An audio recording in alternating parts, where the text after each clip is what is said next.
Hello hello Rajesh சாருங்களா? நீங்க sir நாங்க insurance ஆபீஸ்ல இருந்து கால் பண்ணிருக்கோம் சார். உங்கள்கிட்ட சொல்லிருந்தோம் இல்லையா, நீங்க இன்னைக்கு வாங்க வரேன்னு சொல்லிருந்தீங்க இல்லையா, சேர்த்து சொல்றோம் சொல்லிருந்தீங்க. சார் ஆபீஸ்ல இல்லையா? நீங்க சொல்லுங்க, என்ன இன்சூரன்ஸுங்க? சார் ஆபீஸ்ல இல்லையா? ஆமாங்க, நீங்க சொல்லுங்க என்ன இன்சூரன்ஸ்.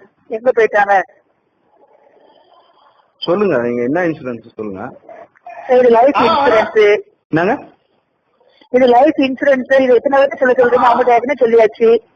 இது வந்து அவங்களுக்கு வந்து 1 லட்சம் மதிப்புள்ள இன்சூரன்ஸ் பாலிசி ஃப்ரீயா விழுந்திருக்கு எங்க ஆபீஸ்ல இருந்து. 1 லட்சம் ரூபாய் கேஷ் ஆங்க மேடம்? இன்சூரன்ஸ்.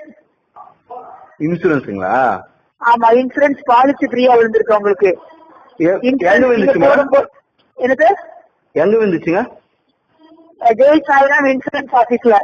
இன்னைக்கு பாத்தீங்கன்னா 1000 நம்பர் போன் நம்பர் சரி மேடம், நான் அவர்கிட்ட சொல்றேன், நீங்க எடுத்து வைங்களா. அவரு தெரியாம விட்டு வந்துட்டு இருப்பாரு. கேட்கல. அவரு தெரியாம விழுந்துட்டு இருக்கு மேடம், நீங்க எடுத்து வைங்க, நான் அவரு வந்து வாங்கி சொல்றேன் மேடம். வருவாங்க அவங்க. எனக்கு கன்ஃபார்மா சொல்றாங்க, இது வந்து நாங்க கொடுக்கல, கவர்மெண்ட்ல கொடுக்குறாங்க, மேனேஜர் வந்து கொடுத்துட்டு இருக்காங்க. நீங்க மேடம் அவரு தான் விட்டு வந்துட்டாரு சொன்னீங்களா மேடம்? அவர் விட்டுட்டு வந்துட்டாரு நான் சொல்லல. நீங்க சொன்ன வீழ்ந்துச்சுன்னு சொன்னீங்களா, எடுத்து வச்சிருக்கீங்க. நான் என்ன சொன்னேன்னா, கொஞ்ச நேரம் சொல்றது கிளியரா கேளுங்க சரியா.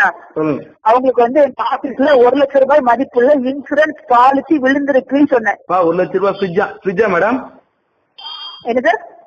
1 லட்சம் ரூபாய் என்ன மதிப்பு, என்ன பொருள் மேடம் அது? இன்சூரன்ஸ் பாலிசி குழுக்கள்ல விழுந்திருக்கு. பால் பாக்கெட்டா? வைங்க சார் போனேன். பால் பாக்கெட்டா ஃப்ரிட்ஜா? ஆளப்பாரு.